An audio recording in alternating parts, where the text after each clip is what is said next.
Petite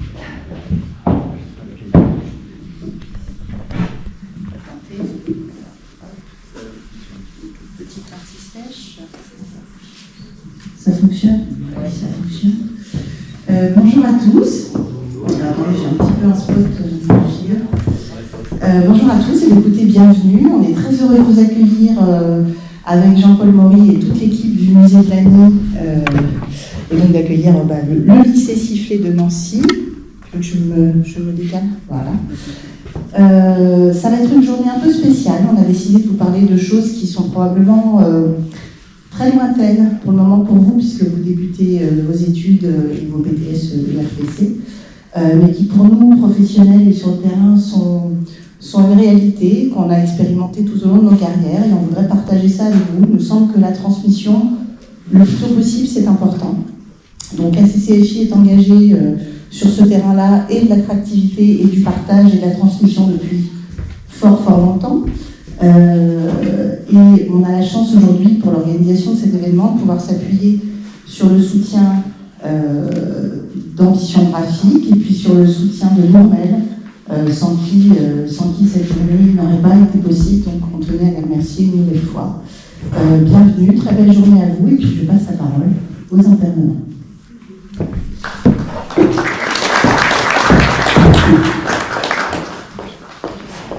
Bonjour à tous, donc nous sommes deux intervenants. Tu le mets en face de la bouche. Tu présentes. Bonjour et d'abord merci beaucoup à Anne Carvalho et Michael Martin qui sont acceptés de venir pour vous aujourd'hui. Donc je vais vous présenter très rapidement Anne Carvalho. Nous avons eu l'idée de faire cette conférence cette année un peu différemment des années passées où c'était plutôt des conférences plus techniques ou de vraiment relier notre métier à des valeurs, à une philosophie aussi et à ce qui fait qu'on aime ce métier. Pourquoi est-ce qu'il y a cette passion pour le métier et comment y entrer? Parce que c'est un peu le problème, c'est comment réussir notre carrière dans notre filière. Donc, on a eu l'idée de demander à Anne, qui anime des ateliers dans les écoles techniques, de venir nous parler de ce que c'est que la chance, l'opportunité, les concepts qui sont derrière, et aussi le rôle que joue le réseau dans cette chance. C'est-à-dire qu'on ne réussit pas seul. Donc, voilà. C'est Anne Carvalho qui était professeure de philosophie au lycée Henri IV, qui est maintenant retraitée, et qui nous dira peut-être un peu plus sur l'association dont elle s'occupe. Donc quelques personnes sont représentantes ici. Et donc je laisse la parole à Rémi qui va vous présenter notre second intervenant. Bonjour à tous, bienvenue au musée Plany. Ça me fait très plaisir d'avoir Michael avec nous, parce que c'est quelqu'un qui, je pense, va vous éclairer, va vous donner plein d'ouvertures par rapport à ce qui est possible, par rapport à vos formations. Donc, Michael Martins a commencé, tu me dis si je me trompe, hein, je fais ça de bien. Donc, a commencé par un BEP, puis un bac pro, donc en industrie graphique. Ensuite, il a fait un BTSE, alors c'était pas ERPC à l'époque, c'était CIG, mais c'est un petit peu la même chose, c'est le nouveau BTS que vous avez. Et puis ensuite, il a fait une licence professionnelle donc en gestion management, Gobelin, une école qui est à Paris, je ne sais pas si vous connaissez. Et donc maintenant, à la suite de ces études-là, il est arrivé en tant que directeur d'usine du groupe CPI. Donc il a deux usines en responsabilité. Il a Firmin-Didot et Bussière. Donc je vous expliquerai un peu plus en détail l'importance de son rôle. Hein, je ne me rappelle plus combien il y a de personnes sous la responsabilité, mais c'est assez important. Donc tout ça pour vous dire qu'avec votre parcours, avec votre façon d'avoir votre BTS, avec la façon dont vous allez intervenir et motiver, il y a des tas de possibilités qui sont possibles derrière. Voilà. Donc après... Bon, alors, il marche là. Bon, bonjour à tous. Bon, ça me fait très plaisir d'être ici, de découvrir cet univers que personnellement je ne connais pas du tout, puisque je suis professeur j'ai été toute ma carrière professeur de philosophie dans différents lycées. Et voilà. Et il y a plus de 10 ans, j'ai eu la chance, je trouve que c'est une chance pour moi, de rentrer dans une association qui s'appelle C'est possible, rien que le titre ouvre des horizons, et qui intervient exclusivement dans les lycées professionnels et technologiques. Alors, en Île-de-France, mais aussi dans le Grand Est, dont vous venez, si j'ai bien compris, et dans d'autres régions de France. Et notre idée, d'ailleurs je ne suis pas la seule ici de cette association, c'est de faire connaître le monde de l'entreprise, avoir des échanges entre le lycée et l'entreprise. Et puis, moi et les amis qui sont comme moi, c'est-à-dire les d'anciens profs de philo ou dans d'autres disciplines, on s'est dit que c'était important d'organiser des rencontres avec les étudiants où on réfléchit, on discute sur des thèmes importants de la société et des thèmes qui ont rapport avec notre vie. Alors, c'est pour ça que saisir sa chance, je pense que c'est quelque chose sur quoi réfléchir à tous les âges de la vie. Tu veux te présenter tout de suite ou... Je peux me présenter rapidement, oui. Bonjour à tous d'abord. Donc, comme a dit Jérémy, je suis Michael Martins. J'ai été à votre place il n'y a pas si longtemps que ça. Donc, l'idée, c'est de vous expliquer un petit peu le parcours que j'ai pu avoir en toute humilité, mais vous expliquer aussi que par cette filière et par la volonté, par la chance, par le réseau, on peut arriver à grimper les échelons au fur et à mesure, malgré le fait qu'on parte d'un BEP qui n'existe même plus aujourd'hui. Voilà. Donc, dans l'idée, c'est vraiment ça. Pour reprendre la présentation de Rémi, il faut savoir que ma licence, en fait, je l'ai fait après 5 années de travail après BTS. Donc j'ai commencé à travailler après mes études, donc après ce que vous êtes en train de faire dans diverses structures, diverses entreprises. Ouais, pardon. Donc j'ai commencé à travailler un petit peu plus sérieusement derrière le BTS dans diverses structures, diverses entreprises, dans divers secteurs de l'imprimerie. Donc j'ai fait du grand format, du numérique, de la repro, j'ai fait pas mal de choses. Et c'est par ce parcours que je me suis rendu compte qu'il me manquait peut-être une licence pour pouvoir poursuivre un peu plus loin. Donc j'ai pris la décision de sortir un peu de ma zone de confort et de reprendre les études après 5 années de travail pour essayer de gravir un peu les échelons de cette industrie-là. Et donc je vais faire le lien de ce dont on va échanger aujourd'hui, notamment sur la prise de risque, sortir de sa zone de confort, la chance, qu'est-ce que la chance, comment on saisit sa chance, comment on s'aperçoit qu'il y a une chance à saisir, et quel est le rôle du réseau dans tout ça. Voilà. Merci. Bon, oui, alors, donc, vous pouvez vous demander en quoi le prof de philo, il a quelque chose à dire à vous, jeunes, etc. Surtout vous qui, je crois, dans votre formation, vous n'avez pas de philo en terminale. Eh bien, en fait, la philo, c'est très important, parce que qu'est-ce que c'est que la philosophie? C'est pas d'apprendre par cœur des connaissances, mais c'est en quelque sorte d'apprendre à réfléchir, à se poser des questions, et surtout à se poser des questions sur la vie. Pas des questions abstraites, des questions sur la vie et sur sa propre vie. Qu'est-ce que ça signifie pour moi d'être dans telle ou telle situation, etc. Et c'est ce que je trouve qui est important. Alors, pour mener cette réflexion, on n'a pas besoin de beaucoup de livres, on a besoin de parler et de se parler. Hein, c'est le dialogue. Les philosophes, pour eux, le premier des philosophes, c'est Socrate. Il n'écrivait pas, il n'a rien écrit, il discutait avec les jeunes. Bon, donc, nous ferons ça aussi tout à l'heure. Parce que c'est en écoutant et en discutant ensemble que déjà, d'ailleurs, on s'aperçoit de ce qu'on pense. Parce que souvent, on ne sait même pas très bien ce qu'on pense. C'est en le disant qu'on découvre ce qu'on pense. Et en écoutant les autres. Alors, on commence toujours en philosophie, mais finalement ailleurs aussi, par se dire, qu'est-ce que veut dire ce dont je vais parler? Saisir sa chance, qu'est-ce que ça veut dire cette expression-là? Tout le monde la comprend. Mais qu'est-ce qu'elle veut dire? Alors, quand je regarde cette expression, je me dis, il y a d'abord le mot « saisir ». Bon.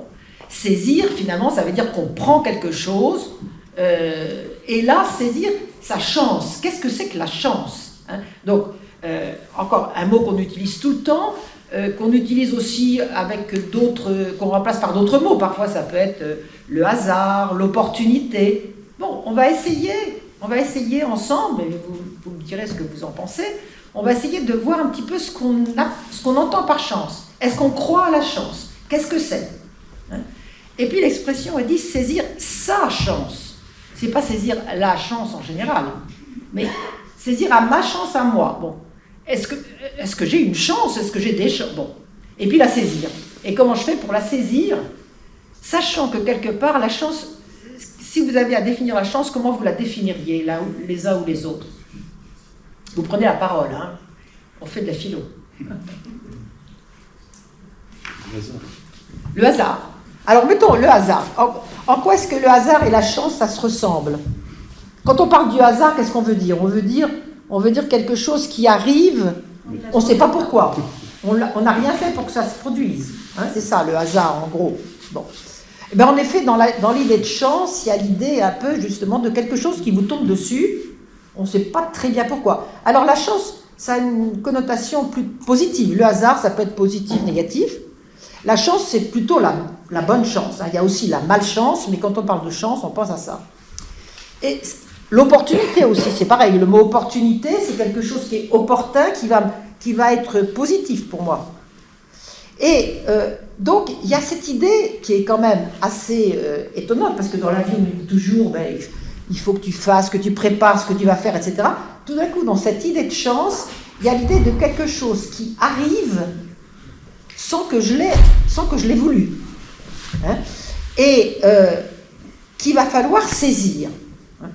Alors, c'est là où, précisément, on se dit qu'il y a quelque chose quand même qui est étrange et sur lequel il faut un petit peu réfléchir. Hein. Parce que, on va d'abord se dire, finalement, la chance, bon, une fois que j'ai compris que c'était quelque chose qui me tombait dessus, il faut que j'aille un peu plus loin. Hein. Qu'est-ce qui fait que la chance, il faut la saisir, mais elle est assez insaisissable d'ailleurs, c'est pour ça qu'il faut la saisir vraiment, c'est que la chance, elle arrive sans que je m'y attende, souvent, à un moment donné, et comme on dit, la chance, elle ne repasse pas quelquefois. Hein. On dit, j'ai laissé passer ma chance. Ça veut dire, oui, je l'ai vu, mais j'ai pas sauté dessus, comme on dit. Alors, autrement dit, je m'aperçois qu'avec l'idée de chance, il y a vraiment l'idée de quelque chose qui arrive à un moment donné, hein, et qui ne dépend pas de moi, qui se produit là comme ça, et ça va être positif pour moi si j'arrive à faire quelque chose avec tout ça. Alors je suis sûre que si vous réfléchissez, et d'ailleurs ça serait intéressant toi finalement, rapidement, je suis sûre que si on réfléchit, on a tous des exemples de chance qu'on a eu, qu'on a utilisé ou pas, mais qu'on a eu. Moi, j'en ai plein, évidemment, quand je suis vieille, j'en ai plein. Mais je suis sûre que vous avez déjà. Et toi, tu pourrais donner un exemple? Oui, j'ai un exemple concret. En fait, quand je vous expliquais tout à l'heure que j'ai repris mes études pour passer mes licences, il se trouve qu'à la fin de la licence, on a une soutenance à passer. Et il se trouve qu'à cette soutenance, on fait appel à des professionnels du secteur des industries graphiques qui sont extérieurs à l'école et à toute cette organisation-là, mais qui sont vraiment du métier pur, qui viennent avec leur expérience, qui viennent juger le travail des étudiants. Donc, comme je vous l'ai expliqué, moi, ma reprise d'études, je l'ai fait vraiment pour essayer de provoquer la chance, si je dois faire le lien avec la chance, parce que pour moi, la chance, c'est quelque chose qui peut se présenter vraiment par hasard, mais ça peut aussi se provoquer par le changement, en sortant de sa zone de confort, en rencontrant du monde, en échangeant avec un maximum de personnes. Et donc, en faisant tous ces mélanges-là, on arrive à provoquer la chance. Et il se trouve que, bon, ça m'est tombé dessus, j'ai eu un peu de... Tombé dessus, voilà. À cette oral de fin d'année, j'ai le directeur général adjoint du groupe CPI qui faisait partie du jury et qui, en sortant de notre soutenance, m'a donné sa carte de visite pour me proposer du travail. Et c'est comme ça que je suis rentré dans le groupe CPI. Donc vraiment par chance, par hasard et par un moment de vie où on s'est croisés à ce moment-là et il se trouve que c'est tombé pile au bon moment. Donc j'ai saisi l'opportunité, je n'avais pas encore l'idée que c'était une chance extrême. Pour moi, c'était un échange avec un professionnel et une opportunité de rentrer dans un groupe. Ce que j'ai fait. Et aujourd'hui, un peu plus de 10 ans après, j'ai évolué vraiment dans ce groupe. Je suis tombé dans un groupe qui m'a fait confiance et finalement, je me dis que si j'avais pas pris quelque part la décision de reprendre les études, je n'aurais peut-être jamais croisé cette personne, je n'aurais peut-être jamais entendu parler du groupe CPI, je ne serais pas du tout là où je suis aujourd'hui. J'aurais sûrement suivi un autre chemin et je serais probablement ailleurs, probablement aussi bien peut-être, je ne sais rien. Mais cette idée de chance, c'est vraiment ça, c'est essayer de saisir ce qui se présente devant nous, essayer de voir où est-ce que ça peut nous amener. Et après, c'est une question de choix, on y reviendra peut-être après, mais quand une chance se présente à nous, on peut avoir le choix de la saisir ou non. Et c'est aussi une question de sortir probablement de sa zone de confort parfois pour se faire un peu de mal et puis aller chercher les opportunités. Voilà, c'est un peu le lien que je pouvais faire avec mon histoire. Est-ce que vous, dans la salle, pour essayer de rendre le débat un peu plus vivant, vous avez des exemples de chances à nous citer, c'est pas forcément sur la partie professionnelle, c'est peut-être sur la vie personnelle, peu importe. Est-ce que vous avez quelques exemples de chances que vous auriez saisies?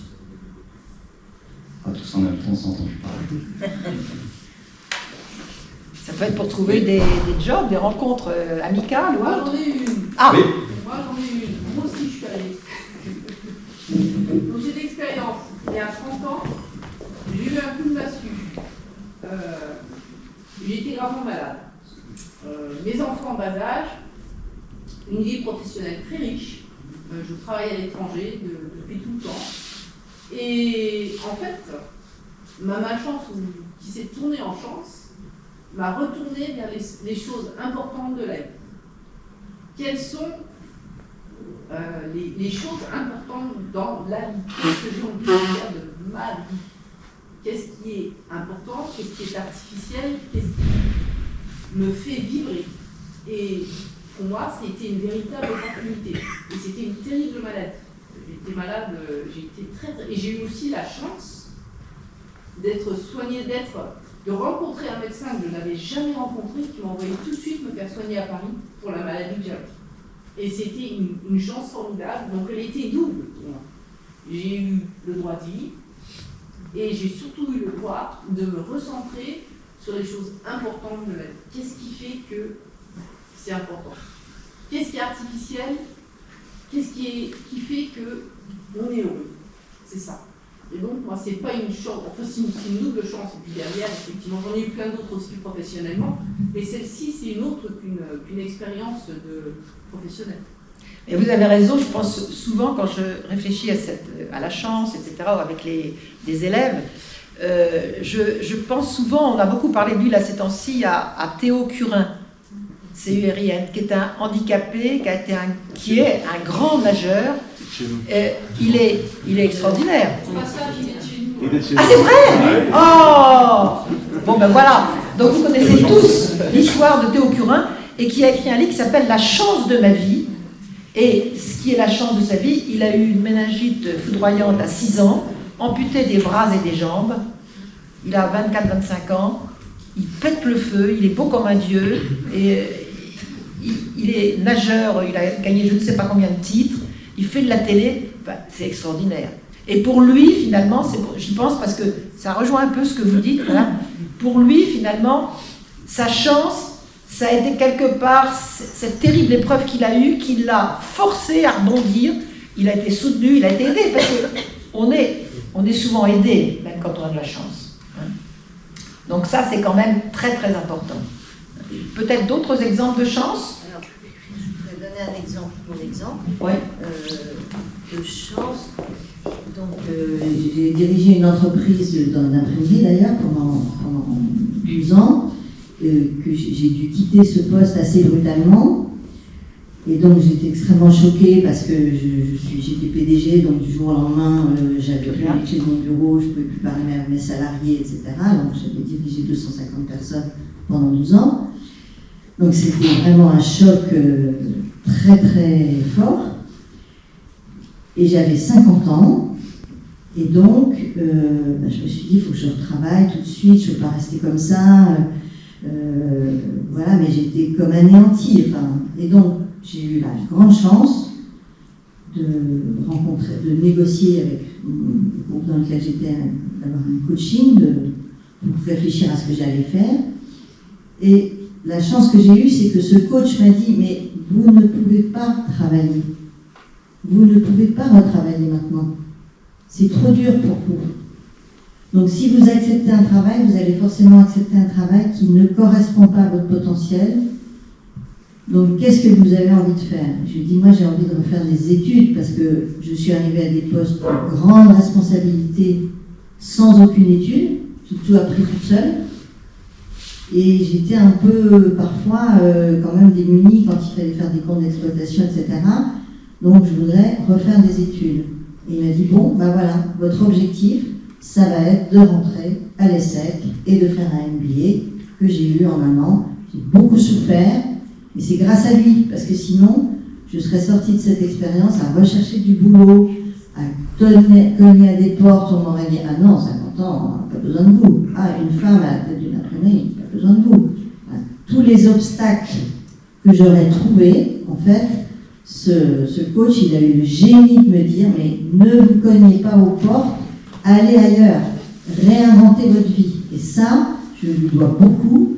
C'était d'ailleurs un monsieur complètement atypique, qui me recevait en chaussons, vraiment un type complètement hurluberlu, mais qui avait un sens de l'opportunité extraordinaire. Voilà, sens de l'opportunité. Alors déjà, si on résume, enfin un petit peu ce que nous avons retenu de nos exemples, de nos différents exemples, eh bien, on s'aperçoit que la chance, bon, elle m'arrive, elle me tombe dessus, etc. Mais elle peut se présenter sous une forme tout à fait apparemment négative. Hein, ça peut être une épreuve, ça peut être un obstacle terrible. Mais on s'aperçoit qu'il y a quelque chose qui m'arrive et que ce qui est en jeu, c'est la manière dont je réponds à ça. Hein. Donc déjà, on voit que saisir sa chance, ça nous met à la croisée du monde, si on peut dire, des autres et de moi. Hein.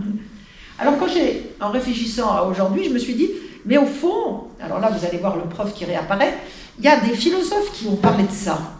Et en particulier des philosophes du 1er siècle après Jésus-Christ, comme quoi on n'a pas tout inventé à notre époque, les machines oui, mais pas tout dans le domaine de la pensée, c'est les stoïciens. Et en fait, ils ont divisé leur expérience en deux. Dans la vie, il y a ce qui dépend de moi et ce qui ne dépend pas de moi. Et il a dit, on va faire un tableau. Ben, ce qui ne dépend pas de moi, ben, d'abord c'est ma naissance, hein.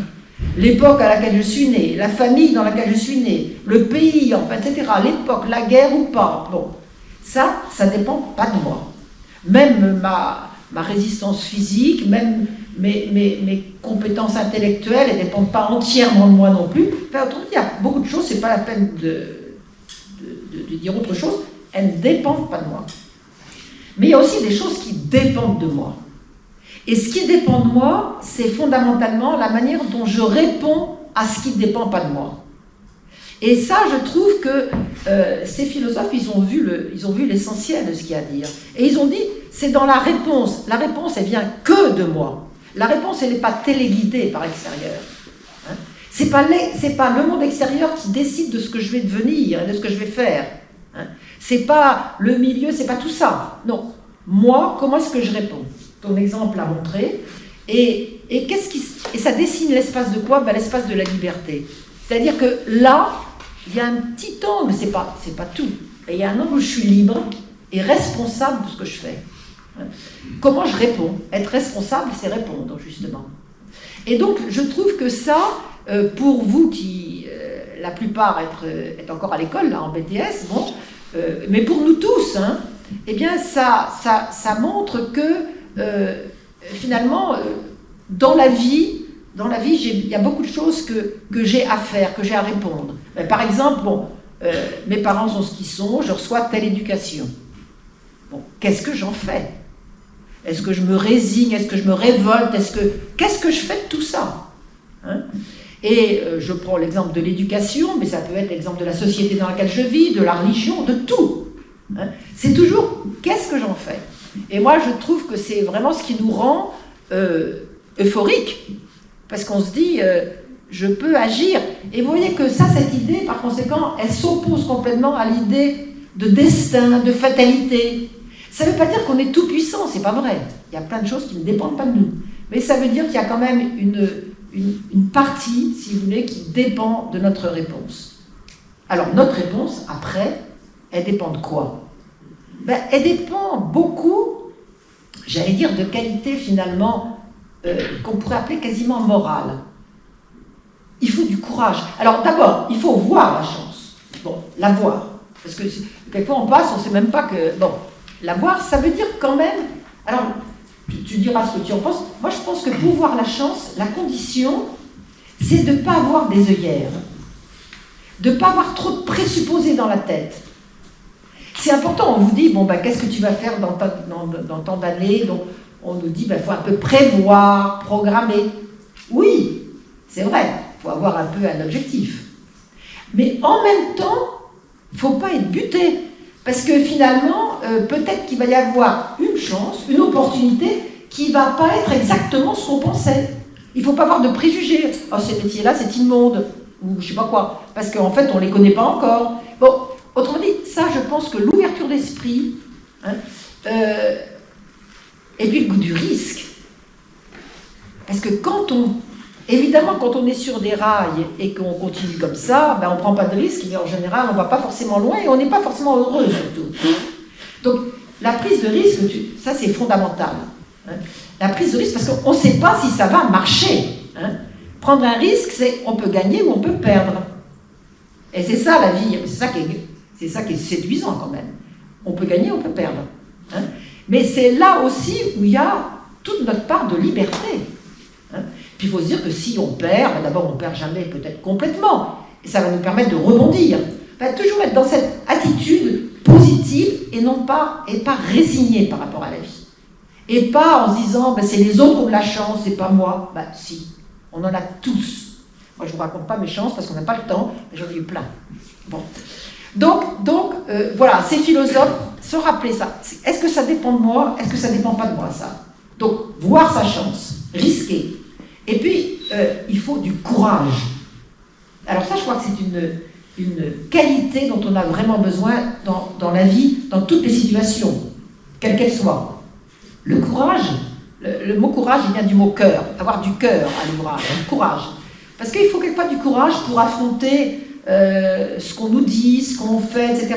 Du courage pour faire quelque chose qui est difficile, du courage pour entreprendre quelque chose. Hein. Donc, le courage, alors, qu'est-ce que j'ai dit avant, je ne me rappelle plus déjà. Prendre du risque, du courage, oser.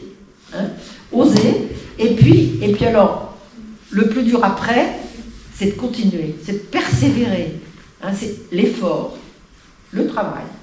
Parce que la chance, elle ne vous tombe pas dessus et tout est fait. La chance, quand elle tombe dessus, et si on la voit, il y a tout à faire après. C'est ton cas. Ouais, je suis assez d'accord avec ça. En fait, ma vision de la chance, pour faire simple, c'est que soit elle se présente, soit elle se provoque. Dans le cas où on essaie de la provoquer, ça peut ne pas fonctionner. Mais à un moment donné, si on n'essaie pas, on ne peut pas savoir ce que ça peut donner. Et pour le coup, pour provoquer la chance, c'est en tout cas ma vision des choses, j'ai l'impression qu'il faut essayer de sortir de sa zone de confort. C'est vraiment une expression que j'utilise assez régulièrement, sortir de sa zone de confort, parce que je pars du principe que soit on essaye et on échoue, mais dans tous les cas on a appris, soit on essaye et ça fonctionne. Et en fait, dans tous les cas, j'en retire un bénéfice, clairement. Après, je ne sais pas, on parlait de se fixer des objectifs à 2, 4, 5, 10 ans. Si on essaie de rendre la chose un peu plus vivante, où est-ce que vous voyez aujourd'hui? Vous êtes en BTS, c'est quoi vos objectifs de vie professionnelle? On va rester sur la partie professionnelle puisqu'on est là pour user l'un pour nous pour parler de ça. Mais c'est quoi vos objectifs? Où est-ce que vous voyez dans 5-10 ans? Si quelqu'un veut bien prendre la parole. Pas tous en même temps. Si... Au fond peut-être? Comment? On va faire passer un micro. Allez, on fait passer un micro. Non, je ne sais pas où est-ce que vous voyez dans 10 ans après votre BTS. Est-ce que vous voyez continuer vos études? Est-ce que vous voyez rentrer dans ce métier-là? Est-ce que vous voyez vous réorienter complètement parce que vous avez eu peut-être une révélation dans vos études? Est-ce que il y a plein de solutions? Ne dites pas que vous avez aucune. Ça marche. Ok, ça fonctionne. Moi, dans 5-10 ans, peut-être, j'aimerais bien travailler en agence de com. Ok. Et j'aimerais bien aussi passer par peut-être 1 ou 2 ans à travailler à l'étranger. Ok, super. Peut-être en Grande-Bretagne ou en Europe du Nord. Et comment tu te vois aujourd'hui avec cet objectif que tu te fixes? Comment tu te vois atteindre cet objectif? Est-ce que c'est quelque chose que tu vas décider du jour au lendemain, bon bah je prends mes bagages, je pars et on verra bien comment ça se passe? Est-ce que tu vas y aller étape par étape et à ce moment-là, quelles sont les étapes auxquelles tu as réfléchi? Et est-ce que là-dedans, on prend en compte l'aspect chance, malchance et l'aspect entre guillemets vie, parce qu'on ne sait pas ce qui peut nous tomber dessus. Est-ce que tu as un peu réfléchi à tout ça et comment est-ce que tu peux nous en dire un petit peu plus? Je pense que rester déjà quelques années en France pour économiser le temps de construire ma cagnotte pour partir à l'étranger. Et puis après, je pense qu'il va y avoir un bon facteur chance pour trouver l'entreprise qui saura m'ouvrir ses portes et avec laquelle ça marchera le mieux. Et aussi parce que faut voir si mon profil peut m'intéresser, si mes études passées aussi collent avec ce qu'elles attendent. Après, je pense qu'il y a aussi pas mal de feeling. Il y a toujours... parce que je pense que ça se définit surtout à l'entretien. Si on voit que la personne en face, elle a de la tchatch, elle a du répondant, elle a une personnalité. Parce que aujourd'hui, c'est ce que cherchent beaucoup les entreprises, c'est une personnalité. Donc je pense que tout va se faire autour de ça. Et puis voilà. Ok. Et si on tire un peu le fil, par exemple, tu disais il va me falloir un petit peu de chance pour tomber sur la bonne entreprise. Dans ce cas de figure-là, moi ce que je vois, c'est que soit effectivement tu vas être très sélectif sur le type d'entreprise dans lequel tu veux travailler, et à ce moment-là, c'est peut-être les chances qui vont se réduire. Parce que si on est très sélectif et qu'on veut travailler dans des grands groupes de communication, finalement il n'y en a pas tant que ça. Et donc à ce moment-là, il faut vraiment avoir la chance de tomber sur un groupe qui va nous accepter. Ou est-ce qu'on se dit, j'ouvre vraiment les possibilités au maximum, je reste dans mon domaine, dans la com, dans ce que je veux faire, mais je vais vraiment dans tous les types d'entreprises. Et après, je fonctionne potentiellement, on peut, c'est une très bonne manière de fonctionner, au feeling, et de dire peut-être que dans une petite boîte de com au fin fond de l'Angleterre, je serai aussi bien que dans un très grand groupe, et ça se passera, voire peut-être mieux, parce que ce sera plus flexible, plus minimaliste, mieux organisé, si on veut. Comment tu as réfléchi à tout ça? Je pense ne pas être non plus très regardante au vu de la taille de l'entreprise, des produits en question, de ce qui se fait ou quoi. Je pense que je vais élargir mes options au maximum parce qu'au final, je me dis que ce ne sera pas c'est pour une durée déterminée. Donc je ne vais pas non plus... moi, ça ne m'intéresse pas forcément de travailler dans un grand groupe, peut-être pour plus tard, après quand je reviendrai en France. Mais pour l'étranger, une petite entreprise, moi, ça me suffit. En plus, le côté pratique dans les petites entreprises, c'est que tout le monde se connaît. Il y a aussi un côté convivial. Donc peut-être que je serais plus à l'aise dans ce cadre-là, plutôt que de me perdre dans un pays que je ne connais pas et dans une entreprise où je n'aurai pas beaucoup d'affinité avec les gens que je rencontre parce qu'on ne se voit pas tout le temps ou autre. Donc, pour le coup, je pense que je privilégierais plutôt une petite entreprise. Dans ce que vous dites, là, il y a quelque chose que je trouve très intéressant. Il y a le mot qui est revenu plusieurs fois, du feeling. Du feeling, on pourrait dire de l'intuition. Et ça, c'est vrai que c'est quelque chose qui compte. Parce que finalement, dans une rencontre, quand vous allez justement passer un entretien ou quelque chose, c'est pas un problème théorique. Hein. Il y a un problème, en effet, de rencontre qui est de l'ordre, en effet, de l'intuition, du feeling, de l'échange, qui ne peut pas être complètement programmé. Et dans ce que vous avez dit, ce que je trouve aussi très intéressant, c'est que chaque étape de son travail est aussi une étape qui permet de mieux se connaître. Parce que finalement, quand vous sortez de votre BTS, vous savez que vous êtes capable d'avoir un BTS, vous avez des idées, etc. Mais ensuite, vos stages, vos expériences vont vous permettre de mieux vous connaître, de mieux cerner ce que vous aimez, comme madame, son expérience, sa maladie. Enfin, il faut toujours penser finalement que chaque situation doit permettre de mieux se connaître pour se lancer dans des situations qui vous conviennent. Hein. Donc ça, je pense que c'est quand même très important. Alors, moi, je voudrais reprendre la parole, je suis désolée de ne pas monopoliser, mais à la CCFI, on s'occupe de trouver des stages pour des jeunes qui ne trouvent pas de stage facilement. Quand ils ont fait toutes les démarches eux-mêmes avec leurs professeurs, etc., si vraiment ils n'y arrivent pas, on peut leur proposer de travailler avec eux pour essayer, dans le réseau de la CCFI, qui comprend des compagnons dans toute la France, de mobiliser notre réseau et de faciliter les contacts avec les chefs d'entreprise de leur région. Et dans ce travail on va appeler un peu de coaching des jeunes, on a eu l'année dernière un jeune qui voulait partir à l'étranger. Donc il voulait faire un stage aux Pays-Bas ou en Angleterre. Donc c'était BTS RPC, donc il voulait aller dans un bureau de fabrication. D'accord. Donc on en a parlé, on a des compagnons qui ont un qui devait être là d'ailleurs aujourd'hui, qui a des usines par exemple en Belgique ou aux Pays-Bas. Et quand je leur en ai parlé, première question, et c'est d'ailleurs la première question que j'avais posée, quel est le niveau d'anglais? Donc je voudrais te dire qu'il y a des choses que tu peux préparer dès maintenant, c'est vraiment ton niveau d'anglais général et ton niveau d'anglais technique, c'est-à-dire si tu es capable de montrer que tu connais les termes anglais qui sont utilisés dans le monde entier, sauf en France, pour dire tous les mots techniques de ton métier que tu veux exercer, là, tu fais beaucoup pour augmenter ta chance. Et si tu ne le fais pas, je peux te dire que tu n'auras pas beaucoup de chance, parce que les entreprises ne vont pas faire l'effort de parler français ou de t'apprendre les termes techniques. Ils n'ont pas le temps. Les entreprises, il faut comprendre qu'elles ont un temps limité pour accueillir des gens. Et donc, nous, notre rôle à la CCFI, qui sommes un peu un passage entre les entreprises et les jeunes, c'est vraiment de vous dire, il y a beaucoup de place pour vous, mais comprenez bien les conditions. Et notamment l'anglais, pour faire une carrière même à l'international, si vous voulez faire de la vente à l'international, il faut que vous parliez anglais et maintenant, pas quand vous allez aller dans l'entreprise, c'est beaucoup trop tard. Donc voilà, c'est juste ça que je voulais dire.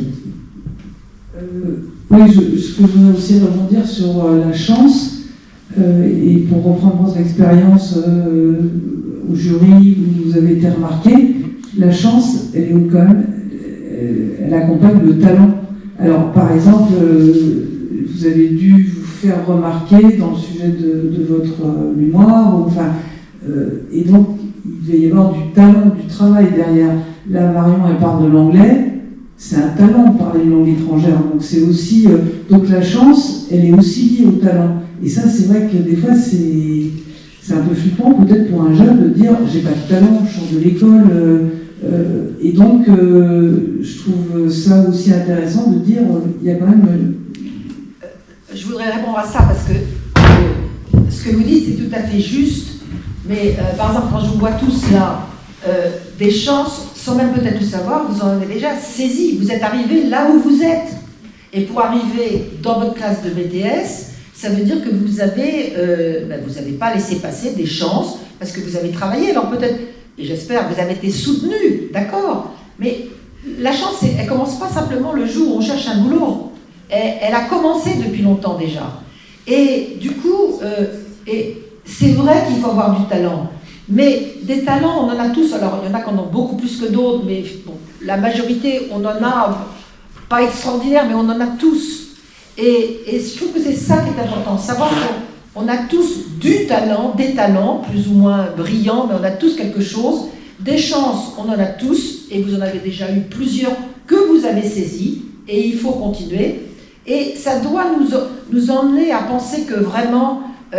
on n'est pas des victimes de la vie, hein. On peut faire des choses, il faut savoir ce qu'on aime, ce qui nous plaît, et puis on a besoin des autres. Ça, c'est quand même quelque chose qui est très important. Madame parlait de son médecin qui l'avait sauvé, etc. Mais tous, c'est toujours des rencontres. La rencontre dans votre jury, la rencontre des uns et des autres. Donc, savoir qu'on a besoin des autres et donc compter sur eux, puis toujours penser à les aider, parce que c'est peut-être en aidant quelqu'un que tout d'un coup, on va avoir une chance, on va rencontrer la personne qui va nous proposer autre chose. Voilà.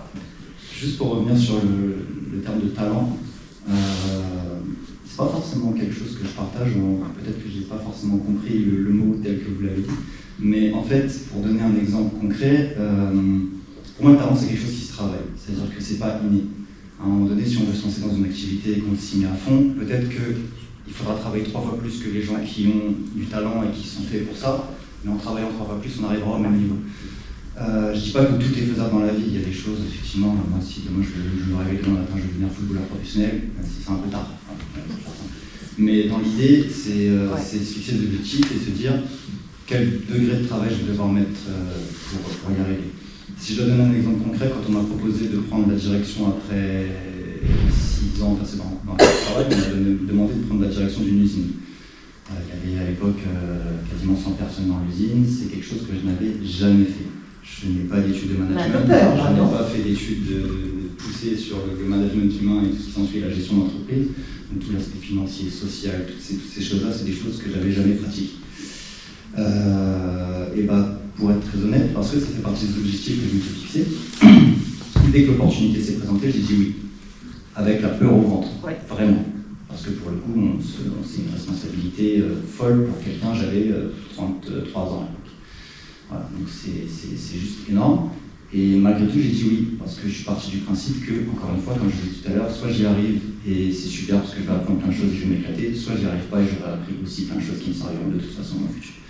Donc dans l'idée, c'est vraiment ça. Moi, je me suis lancé dans le vide et j'ai appris à construire un avion sur la descente. C'est vraiment ça l'idée. Et ça a été des mois et des mois de souffrance, vraiment. Ça a été très très dur. Très très dur parce qu'il faut se faire du mal, parce qu'il faut faire des grosses journées, parce qu'il faut apprendre, et on apprend tous les jours, et encore aujourd'hui j'apprends tous les jours, et j'espère que j'arrêterai jamais d'apprendre. Mais c'est vraiment ça l'idée, c'est de se dire ok, où est-ce que je veux aller, et quels moyens je me donne pour y arriver, et quand l'opportunité se présente, est-ce que j'ai le courage d'affronter, c'est pas seulement dire oui, c'est d'affronter ce qui va se passer derrière quand on a dit oui. Voilà. L'idée c'est vraiment ça. Maintenant, chacun a ses ambitions, chacun a ses objectifs de vie. Il n'y a pas d'objectif mieux que les autres, chacun a les siens. L'idée c'est de dire comment je fais pour atteindre ce que je me fixe dans la vie, tout en rencontrant des obstacles, tout en rencontrant des imprévus, parce que tout ça aussi ça fait partie de la vie. Et pour le coup c'est vraiment ça le jeu. Quand on construit une carrière, c'est vraiment ça. Et pour revenir un petit peu sur le sujet qui nous concerne, on parlait beaucoup de la chance, mais on a aussi parlé du réseau. Et pour revenir à ce que tu disais pour ton futur voyage en Angleterre et ce que tu voulais faire, je pense que dans l'idée, plus tu vas rencontrer de gens, plus tu vas créer des opportunités. Les autres. Voilà. C'est-à-dire qu'en gros, juste le fait d'être ici, discuter avec plein de gens qui ont de l'expérience dans tout un tas de domaines, dans tout un tas de postes, ça peut ouvrir des opportunités. Voilà. Moi, je rajouterais une chose. Oui. C'est que, effectivement, il y a souvent, on ne voit pas ou on ne fait pas attention, parfois on le voit mais on ne fait pas gaffe. Plein de mains tendues. Oui. Effectivement, le réseau, les mains tendues, c'est hyper important. Il y a 2 choses dans la main tendue. C'est la personne. Je déteste ça. C'est la personne qui va vous apprendre des choses, qui va vous donner des choses. Et bien souvent, les personnes qui vous donnent des choses, elles aiment recevoir aussi. C'est très gratifiant pour quelqu'un, et dans nos métiers, je trouve que c'est vraiment très important. C'est très gratifiant pour quelqu'un de se rendre compte qu'on s'intéresse à son métier, qu'on y prend un certain plaisir, qu'on essaye de comprendre, qu'on valorise le truc. C'est un vrai échange en fait, c'est pas uniquement dans un sens, c'est pas quelqu'un qui vous donne quelque chose et vous repartez avec. C'est quelqu'un qui vous donne quelque chose, vous lui rendez un truc, et il y a à ce moment-là un réseau qui se crée par affinité. Et dans ces cas-là, ça devient vraiment vertueux parce que c'est là que vous créez du réseau, c'est là que ces gens après vont se souvenir de vous, que vous allez vous souvenir d'eux, et que vous allez trouver des opportunités aussi. Je trouve que le mot d'opportunité était vraiment bien tout à l'heure. Créer un réseau, c'est aussi ça, c'est se créer des opportunités. Je vais vous raconter ma vie de 2 secondes, mais moi j'ai fait une école d'art plastique, rien à voir avec mon métier actuel. Et puis, tout à fait par un biais différent, par une association sportive, j'ai rencontré un monsieur qui était chef de fabrication dans la presse. Ce monsieur, un jour, me montre un magazine et me dit cette couverture est vraiment très mal imprimée, t'as vu? Je pense qu'habituellement, tout le monde s'en fout des royalement. Et moi, j'ai répondu, je dis bah oui, effectivement, c'est pas beau, elle est toute rouge, ça va pas du tout. Et il me dit mais ça t'intéresse que je te raconte? Ah oui, vraiment, ça m'intéresse. Mais qu'est-ce que tu fais? Je suis en fac, je m'ennuie un peu en fait. Si je te fais faire des stages, ça t'intéresse? Ah ouais, vraiment. Et c'est comme ça que j'ai démarré. Et j'ai rencontré plein de gens en fait tout au long de ma vie qui qui m'ont aidé à faire plein de choses. Il y en a même qui sont là. Voilà. Et aujourd'hui, j'ai un poste plutôt sympa. Je suis chef de fabrication d'illustrés chez Gallimard. Et je pense malgré tout que dans 2 ans, il y a plein de choses que vous aurez apprises que moi j'ai jamais apprises. J'ai appris sur le tas. Et donc vous avez l'opportunité, vous, d'avoir à la fois ce côté technique, mais surtout n'oubliez pas le côté réseau, parce que c'est celui-là qui va vous permettre peut-être d'avoir un petit truc en plus. Oui, le réseau, c'est vraiment ce que je disais, on a besoin des autres. On ne peut pas réussir tout seul, on a besoin des autres, mais il faut savoir les rencontrer. Il faut avoir parfois une certaine humilité, parce que finalement, c'est des autres beaucoup qu'on apprend, justement. Hein. Et puis savoir dire merci, d'ailleurs, parce qu'il y a beaucoup de personnes qui sont très, très vexées, parce qu'on ne leur dit pas merci, parce qu'on les oublie. Et toutes ces rencontres, c'est essentiel. Alors maintenant, ça s'appelle le réseau. Ça. Voilà, c'est ça, le réseau. Et pour faire le lien avec le réseau, qui ici a un profil LinkedIn? Ok. Qui ici a un profil Insta? Un peu plus de main levée. Comment? LinkedIn, c'est fondamental. LinkedIn, c'est fondamental. Effectivement, c'est pour ça que je voulais venir, parce qu'on parle de réseau, on peut faire le lien avec les réseaux sociaux rapidement. Les réseaux sociaux type Insta, etc. Pour la vie perso, c'est super. Pour la vie professionnelle, il y en a aussi beaucoup. Et très franchement, ça ouvre beaucoup de portes. C'est utilisé de plein de manières. Soit pour communiquer sur ce qu'on fait, soit pour communiquer sur ce qu'on peut faire, soit quand on est en recherche d'emploi, soit pour les commerciaux, les commerciaux qui vont chercher les personnes responsables dans certaines entreprises pour trouver des nouveaux marchés. Et c'est vraiment fondamental. Donc un conseil, prenez-le si vous voulez. La page LinkedIn, c'est vraiment fondamental, il faut la créer le plus vite possible et se créer un réseau vraiment sur LinkedIn pour ça, notamment avec des gens à l'étranger si besoin, commencer à rechercher des boîtes, suivre des boîtes, s'intéresser à ce qu'elles font. Parce que pour revenir sur les entretiens, comme tu disais tout à l'heure, au feeling, il y a beaucoup de feeling, c'est vrai. Il y a aussi le fait de savoir si la personne qu'on a en face de nous s'intéresse à ce qu'on fait. Et en soi, une personne qui arrive en entretien en disant « j'ai vu ce que vous faites, c'est génial, je me suis intéressé, j'ai fait regarder des vidéos, votre site LinkedIn, votre site internet, etc. J'ai adoré », ça change tout. Parce qu'on se rend compte que c'est quelqu'un qui a vraiment envie, qui s'est vraiment impliqué avant même d'être embauché. Et pour le coup, ça a vraiment du sens. Et le réseau social, c'est super important. Donc Insta, c'est bien, LinkedIn, c'est bien. Mettez vos CV en français et en anglais. Et faites relire vos CV en anglais par des anglophones. Et là, vous aurez beaucoup plus de contacts. Tout de suite. Donc ça dépend de vous, les profils LinkedIn. Alors vraiment, complètement. Puis ça se commence même à l'école, parce que déjà vous mettez en réseau avec vos collègues de classe. Du coup, un jour, ces gens, ils seront dans la profession.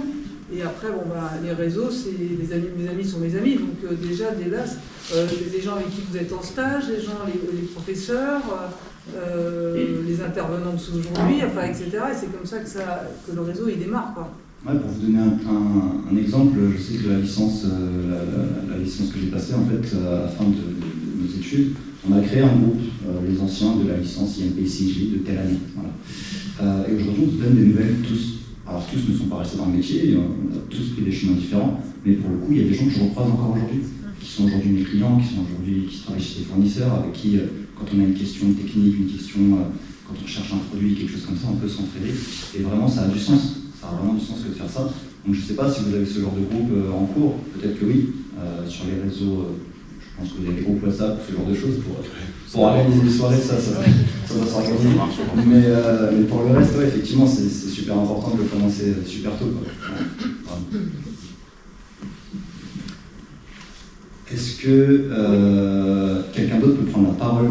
Oui, il faudrait. Que ce soit un peu plus vivant et qu'on arrive à avoir des échanges concrets, notamment, c'était super intéressant. L'objectif que tu as, il est génial. Donc, vraiment, il faut vraiment se donner les moyens d'y arriver. C'est ce que tu as envie de faire. Vous avez déjà fait des stages dans ce domaine, en fait, Oui, c'est ça. Non, pas tous. Comment? Pas tous. Pas tous, il y en a qui arrivent dans le domaine, il y en a qui sont depuis plusieurs années. Pour ceux qui ont fait des stages, quelqu'un peut prendre la parole pour nous expliquer un peu cette expérience-là? Expérience positive ou négative, oui.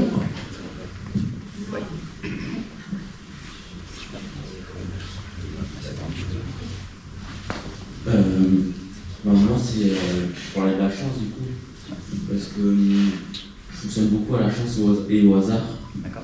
Genre, j'avais fait un stage, j'avais suivi un directeur créatif au Luxembourg, et par hasard, je m'étais retrouvé à présenter une campagne de pub au ministère de la Santé, au Luxembourg. Donc, j'étais en 3e. Ça s'est fait comment? Parce que tu dis par hasard, mais du coup, comment ça s'est fait? Mon parrain était à un mariage. Le réseau. Ça fait partie de moi. Parce que je suis un peu incroyable. Non, il a parlé de moi et il a fait moi je tape dans ça. Il a passé mon contact et ça se fait comme ça. Voilà, comme quoi. Besoin des autres, réseau, besoin des autres. La famille, ça marche aussi. La preuve. Bien sûr. En image. Ok, super, ça s'est bien passé. Tu m'as parlé un peu de cette expérience-là. Qu'est-ce que tu en as retiré? Comment tu as vécu la chose? Ça fait bizarre, j'avais l'impression d'être dans le monde des grands. D'accord. Et tu l'as bien vécu dans l'ensemble? Ouais, je l'ai bien vécu. Et est-ce que tu as gardé contact avec la personne qui t'a demandé? Ouais, sur LinkedIn. Les choses sur LinkedIn? Ouais. Tu l'as pas envoyé un SMS pour lui souhaiter une bonne année? Non. Super. Ouais, c'est aussi important, c'est une chose importante à dire, c'est-à-dire que se créer un réseau c'est bien, l'entretenir c'est mieux. Un réseau qui vit c'est toujours plus sympa et c'est dans un réseau qui vit qu'on a des opportunités qui se créent. Avoir 500 000 contacts sur LinkedIn et jamais s'intéresser à ce que les gens font ni envoyer un message, bon, parfois, vous avez l'impression, parce que vous êtes venu en stage, vous n'êtes pas très important et c'est pas grave, mais en fait, encore une fois, c'est gratifiant d'avoir un petit message. C'est pas envahir l'espace personnel que juste d'envoyer un message. J'espère que vous avez passé une bonne année, je vous souhaite une bonne année pour l'année prochaine. J'arrive à. J'ai continué dans ce voie-là, c'est un petit peu grâce à vous. Ça suffit. Et en fait, ça garde un lien, et le jour où tu as besoin de reparler à cette personne, elle se souvient de toi. Est-ce que quelqu'un d'autre veut nous parler de son expérience? On va faire passer le micro maintenant qui est du coup, moi c'était en 3e, pareil, j'ai repris contact avec un capitaine de l'armée, où en gros c'était un ami à moi qui en fait son père travaillait à l'armée et il a réussi à me faire rentrer du coup à la base d'Aucher pour un stage d'1 an. Et en fait, ça m'a ouvert les portes sur ce que je voulais faire plus tard. Parce que de base, avant de faire le BTS, de base, moi, après le bac pro, je voulais partir directement à l'armée. Et puis, je me suis dit, si j'arrive, il m'a conseillé de continuer mes études pour, au final, monter en grade plus facilement. Plus simple. Et du coup, si je monte en grade plus facilement, pour les études d'école militaire, qui sont plus faciles aussi. Parce que du coup, on apprend beaucoup mieux et avec des personnes plus impliquées. Donc moi, c'est plus ça d'avoir repris contact avec une personne. From imprimerie to army, c'est bien. Et c'est quoi? C'est armée de terre, mais armée de l'air, la marine? Lui, il est capitaine de l'armée de l'air. Ok. Et moi, je vais juste dévier, je suis parti à l'armée de terre. D'accord. Mais il m'a donné contact pour suivre comme ça. Pour y rentrer? Ouais. Comme quoi le réseau? Ouais, puis une fois que tu as le pied dedans, l'idée c'est de profiter des moments où tu y es, notamment le stage que tu as pu faire, pour échanger avec un maximum de personnes et garder contact avec ces personnes. Parce que effectivement, plus tu vas échanger avec du monde et plus tu vas avoir des opportunités, plus tu vas avoir des contacts pour essayer aussi de provoquer la chance. Parce que l'idée c'est aussi de dire, demain je vais être là, ok, dans les gens que j'ai pu rencontrer jusqu'ici, qui peut m'aider à y parvenir et envoyer 2-3 messages comme tu l'as fait pour le stage. Plus tu vas développer ce réseau-là, plus tu vas pouvoir te permettre d'ouvrir ces possibilités-là avec plus de monde et donc de créer plus d'opportunités, clairement. Après, avec mes activités que je fais derrière, je fais de l'airsoft. Donc, le truc, c'est que j'ai des amis, des anciens militaires, et quand on fait des entraînements militaires, on a certaines personnes, des SAS, des forces spéciales, il y en a certains qui sont venus nous entraîner aussi. Et par le biais là, on a réussi à avoir le contact des anciennes personnes qui travaillent dans les forces spéciales ou même encore à l'armée de terre actuellement. Et du coup, c'est ce qui est bien aussi, c'est que prendre les contacts avec eux et savoir leur vision de comment ils ont géré la chose, de pourquoi ils sont arrivés dans les forces spéciales, etc. Et au final, en fait, c'est garder le contact avec eux pour pouvoir réussir à avoir des informations en plus par la suite. c'est top parce que toi, tu arrives à faire un lien entre le professionnel et le personnel. Tu fais ton activité, parce que l'airsoft, c'est une activité, c'est un loisir pour toi, je suppose. Et malgré tout, dans le loisir, tu arrives à trouver du monde qui peut faire du lien avec le pro derrière et avec la carrière que tu as envie de mener dans l'armée. Donc c'est super. Voilà. Le réseau, c'est vraiment super important. En fait, tout seul, on n'y arrive pas, ou alors ça va prendre beaucoup plus de temps. Voilà. Il y a aussi ça.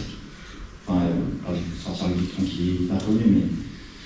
J'en profite juste pour rajouter une chose, c'est que malgré son projet professionnel qui n'est pas forcément lié aux études, l'intérêt hier à l'entreprise, aujourd'hui, tout ça est là. C'est-à-dire que même si ce n'est pas dans votre projet pro, la curiosité, la culture générale, s'intéresser, se passionner pour les choses, c'est hyper important en fait.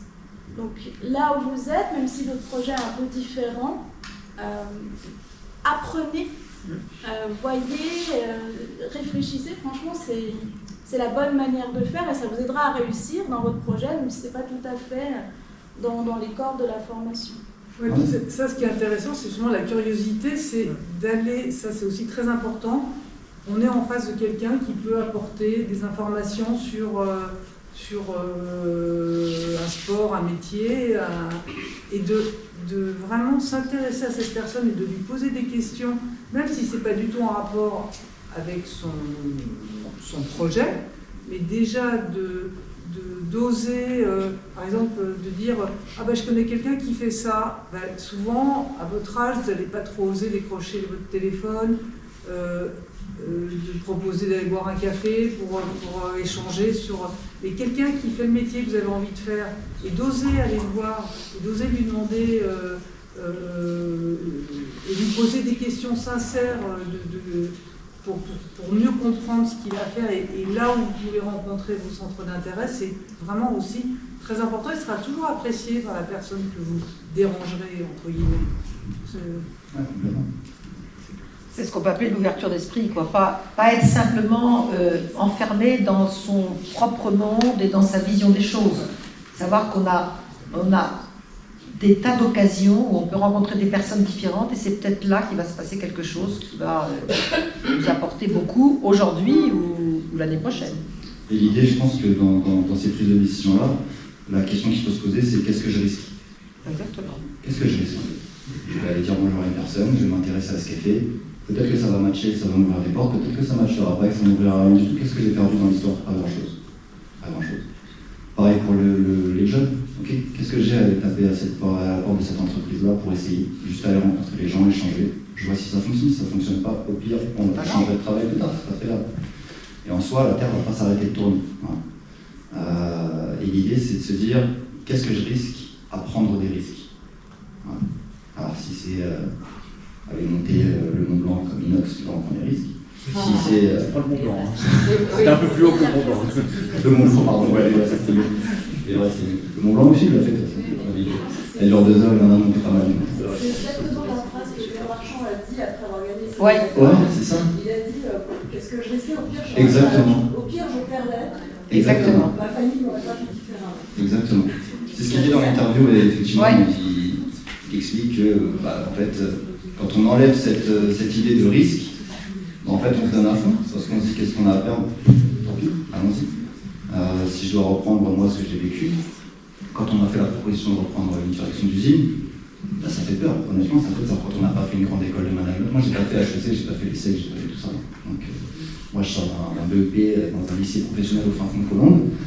L'imprimerie pure et dure, j'ai travaillé sur des GTO de couleurs, voilà, c'est ça mon parcours. Et au final, je me dis, bon, ok, qu'est-ce que je risque ? On fait cette proposition-là, c'est qu'on me fait confiance, pourquoi pas, essayons. Si j'y arrive pas avec quelqu'un d'autre, la Terre ne s'arrêtera pas de tourner. Alors c'est quand même des risques de prendre une direction comme ça et de risquer de se planter parce que... Oui, mais si on risque pas, aux enjeux quand même. Personnellement, je ne l'ai pas vu comme ça. C'est-à-dire que moi, je l'ai vu comme, je vais me donner à fond. C'est-à-dire que, bien sûr, je ne prends pas la décision à la légère, c'est pas ce que je suis en train de dire. C'est une décision importante à prendre, et quand on s'engage à prendre un poste comme celui-ci, on s'engage à faire tout ce qu'on peut pour y arriver. Malgré tout, on n'en sait rien au moment où on prend la décision d'y aller. Je ne sais pas si je vais y arriver, j'en sais rien, et personne n'a une boule de cristal. Donc dans l'idée, c'est de se dire, ok, je vais y aller, est-ce que déjà j'ai envie d'y aller, est-ce que c'est quelque chose dont j'ai envie ? Oui.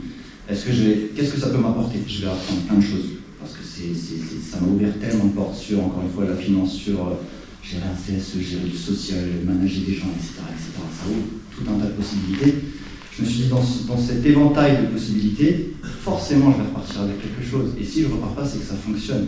Et finalement, c'est ce que j'ai envie d'essayer de faire en sorte que ça fonctionne. Et donc, ouais, effectivement, les premiers mois, c'est des grosses journées et on se donne à fond. Mais pour le coup, ça fonctionne. Quand on se donne les moyens d'y arriver, on peut y arriver. Et encore une fois, il y a plein de choses qui font que... Oui, et puis il faut faire, je pense, confiance à la personne qui vous l'a proposé. Elle n'est pas idiote. Enfin, je veux dire, il y a aussi la personne qui vous a proposé ça, elle vous faisait confiance quelque part. Elle pensait que vous pourriez, elle n'était pas sûre non plus. Elle prenait aussi un risque, elle, d'ailleurs. Complètement. Hein? Donc, alors ça, c'est vrai que c'est des risques. On a un moment de vertige, là, un petit peu, quand on saisit cette chance-là. Enfin, moi, ça m'est arrivé une fois aussi, on m'a proposé un poste dont je ne pouvais pas imaginer qu'on me le proposerait. Puis on me le propose, je me dis... et alors, je me rappelle, je me suis dit, c'était il y a très longtemps, je me suis dit, oh là là, si je dis pas oui, on ne me le proposera pas, on le proposera à quelqu'un d'autre. Donc j'ai dit, oui, je pense, si vous croyez que, etc.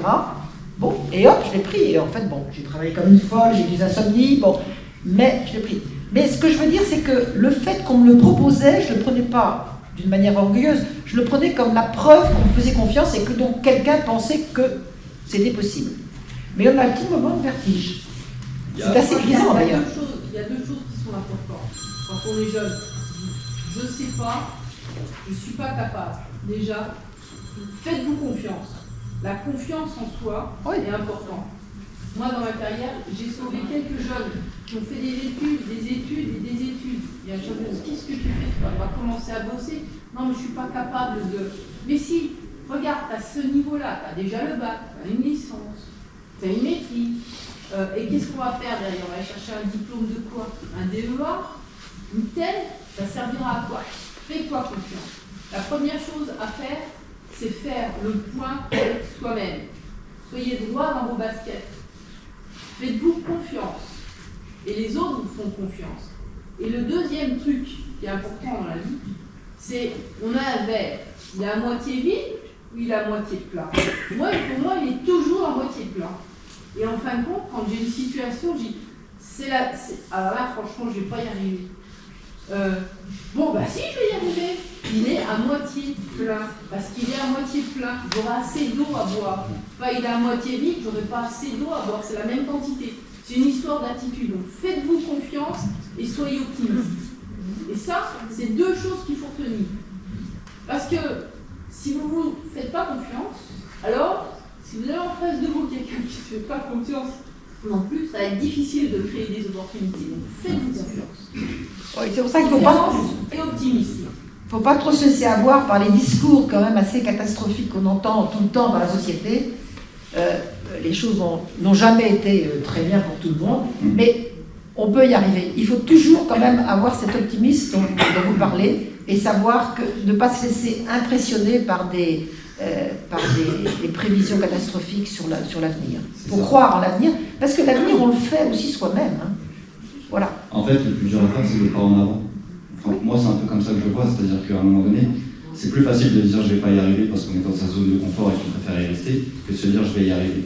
Et au final, l'un ou l'autre, vous n'en savez rien, tant que vous ne savez pas essayer. Ouais. C'est plus facile à dire, de dire ok, je vais rester au chaud, je ne vais pas prendre ce risque-là parce que je ne sais pas si je vais y arriver. La réalité, c'est que vous ne savez pas si vous allez y arriver. C'est plus vrai de dire ça que de dire je ne vais pas y arriver comme une certitude. Non, on est sûr de ne pas y arriver. C'est pour ça que sans curiosité, rien de tout ça n'est possible. Complètement, ouais. Ouais, complètement. Et ça commence sans doute par des petites choses comme venir aujourd'hui par exemple. Ouais. Vous allez rentrer ce soir ou demain, vous allez voir vos potes qui sont restés parce qu'ils n'ont pas voulu se lever hier matin. Ah, il y en a. Et dommage, ils étaient malades. Bah ouais, mais ils sont tombés malades hier matin. Ah, et d'autres opportunités, la certitude, vous aurez appris la journée. Oui. Par rapport à la confiance en soi aussi, je rajouterais que savoir s'entourer des personnes qui, je disais qu'il faut confiance, mais aussi d'éliminer toutes les personnes qui peuvent être toxiques et qui nous disent mais non, ça c'est pas fait pour toi, oui. tu n'y arriveras jamais, mais non, enfin, tu vas pas te lancer là-dedans. Je pense que quand on est, moi j'ai des enfants qui ont votre âge, mon fils fait parfois des rêves où je me disais bon, on laisser partir dans ses rêves, il va tester. Il voulait être, il est footballeur, il voulait être bilingue professionnel. Il était au lycée, il a quitté le lycée en disant je vais partir en sport-études. On s'est dit ok, vas-y, teste. Bon, on savait que s'il n'avait pas été repéré avant dans son club, c'est qu'il ne serait pas bilingue professionnel, mais on ne voulait pas mettre de barrage et je pense que c'est important les gens que, voilà, peut-être quelquefois vos parents, votre entourage, vos amis, des amis parfois jaloux qui vous diront ah mais non, tu ne vas pas partir là-dedans maintenant parce que c'est votre rêve et qu'ils ont peut-être envie que ça se réalise, mais allez-y, c'est en vous qu'il faut croire et entourez-vous de gens qui croient en vous et qui vous poussent vraiment à vous dépasser et qui vous donnent confiance en fait. Et pour cet exemple, je trouve que c'est hyper important de se rendre compte soi-même des choses. C'est-à-dire qu'à un moment donné, si on écoute les interlocuteurs qu'on a en face qui nous disent tu n'y arriveras pas, n'y va pas, c'est trop compliqué, etc. Ce que j'ai pu vivre, aussi bien d'un point de vue personnel que professionnel, peu importe, quand j'ai parlé avec mes parents du fait qu'on me proposait un poste de direction, oulala, attention, regarde l'âge que t'as, tu vas devoir diriger du monde, t'as jamais fait d'études de commerce, tu sais rien de ce que c'est de gérer une entreprise. Ok, c'est vrai, c'est factuel, mais peu importe, je vais apprendre. Et en soi, si j'ai accepté et que la résultante aurait été j'y arrive pas, ok, pourquoi pas. Au moins je me suis rendu compte tout seul que c'était trop dur pour moi. Et j'aurais pas écouté quelqu'un qui me le disait. L'idée c'est ça aussi, c'est de se dire si on écoute des gens qui nous disent n'y va pas, c'est dangereux, ok, on va prendre ce risque de ne pas écouter, d'écouter pardon, et de ne pas y aller. Et peut-être que plus tard on va se dire où est-ce que j'en serais si finalement j'avais fait ce pas en avant et j'avais pris le risque. Qu'est-ce que j'aurais pu faire? Et est-ce que dans ces cas-là, il vaut mieux pas vivre avec des remords qu'avec des regrets, pour faire simple. L'idée c'est ça, c'est de se dire ok, j'ai essayé, j'y suis pas arrivé, ok, j'ai le remords d'avoir échoué, pourquoi pas. Je préfère vivre avec ça qu'avec l'idée de se dire j'y suis pas allé et je sais pas ce que ça aurait pu donner. Oui, c'est là où il faut se connaître soi-même. Parce que vraiment, il y a des personnes qui ont plus ou moins envie d'aventure, de s'aventurer, de tenter. Bon, il y en a qui n'ont pas envie, bon, leur vie est différente. Mais il faut se connaître soi-même, pas écouter les avis des autres de trop. Du coup, moi j'ai quelque chose à dire dans le sens que ce soit sur le cadre de la chance, que ce soit de la provoquer ou que ça nous tombe dessus. Je pense que le problème des jeunes d'aujourd'hui, enfin je dis ça, mais moi aussi je suis jeune, mais dans le sens de nos jours, je trouve qu'il y a trop de problèmes de confiance en soi. Par exemple, on peut dire qu'on peut provoquer la chance, par exemple, comme vous l'aviez dit tout à l'heure, entrepreneur des entreprises, si ça match, bah, c'est bien, ça match pas, bah tant pis. Et il y en a qui se mettent trop de grosses pressions sur les épaules, dans le sens je vais mourir, alors qu'il y a juste à désactiver le bouton stress, on y va, et puis après on essaye. Et à mon avis, juste 90% du facteur, bah, c'est vraiment juste la confiance en soi. Il faut juste savoir désactiver. Après, ça se travaille, lui, il faut éviter. Ça se travaille, il faut mettre le stress de côté, il faut y aller, on ne va pas mourir. Et puis voilà. Je dirais que c'est la confiance en soi et la résilience aussi, parce que quand on désactive le bouton stress, j'entends qu'effectivement désactiver le bouton stress, c'est super, c'est vraiment ce qu'il faut faire. Maintenant, il faut aussi être conscient du fait que quand on désactive ce bouton stress, à un moment donné, ça peut ne pas marcher du premier coup. C'est-à-dire qu'à un moment donné, il faut aussi apprendre à se prendre des portes, pour faire simple. J'ai été commercial longtemps, si je dois faire un parallèle au début de ma carrière, et c'est vraiment ce qu'on nous apprend. Quand on fait du phoning et de la prospection, on nous dit apprends à prendre des portes, et puis si la porte elle est fermée, tu essaies de rentrer par la fenêtre, et si la fenêtre elle est fermée, tu essaies de rentrer par la cheminée. Voilà. L'idée c'est ça, c'est de se dire on lâche pas, peu importe si ça fonctionne pour le départ, si on garde cet état d'esprit, il y a un moment donné où ça fonctionnera, c'est certain. C'est certain. Condition de travail. Ah oui, à condition de travail.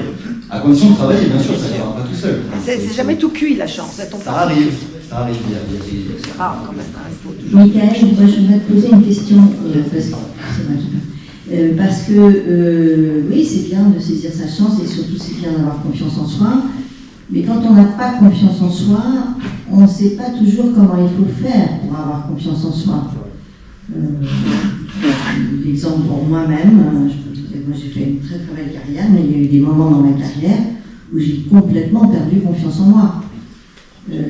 Donc je voudrais te demander quel conseil tu donnerais à tous les jeunes qui n'ont pas confiance en eux pour X raisons. Comment faire pour aller vers la confiance en soi? Et la deuxième question que je voudrais te poser, c'est Tu as dit que tu as pris des gros risques, je pense que tu es un bagarreur. Tout le monde n'est pas bagarreur. Donc, quand on prend des risques, pourquoi est-ce que certaines personnes ne prennent pas de risques? Ben, peut-être que justement elles se sont pris une porte et qu'elles se sont dit, alors ça, plus jamais. J'ai pas envie de me retrouver une deuxième fois humiliée ou dans une situation que je ne veux pas revivre.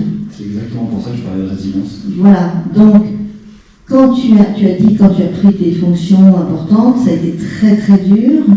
Est-ce que tu peux nous dire comment tu as fait dans les moments les plus durs, c'est-à-dire les moments où tu étais à deux doigts de dire bon, je lâche, c'est trop dur, tu l'as pas fait, qu'est-ce qui t'a aidé à tenir cette chance?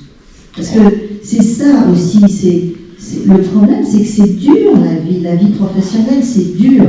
On a plein de gens qui ont qu'une envie, c'est qu'on se casse la figure, qui lui explique à tout le monde que moi j'ai dirigé une imprimerie, donc une femme qui dirige une imprimerie, alors c'est vraiment en plus une parisienne à Reims, voilà.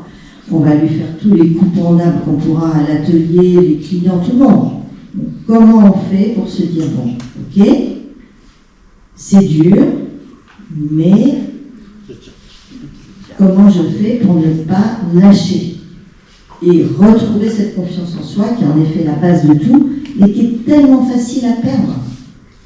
Tellement facile à perdre. Ouais, c'est une très bonne question et j'ai vécu de plein fouet les premiers mois, très honnêtement. Je pense que ma vision des choses, ça a été de me dire que effectivement c'est un très très gros challenge. Et au départ, j'ai sûrement fait l'erreur de me dire ok, l'objectif c'est d'y arriver. Bah non, parce qu'en fait, quand on arrive dans un monde où on ne maîtrise absolument rien, se fixer comme objectif tout réussir, c'est pas possible. Donc en fait, je me suis dit, ok, je connais pas, je vais y aller étape par étape. Et l'idée, c'est de se dire que se retrouver face à un défi monstre comme celui-ci, c'est difficile, on a envie d'abandonner.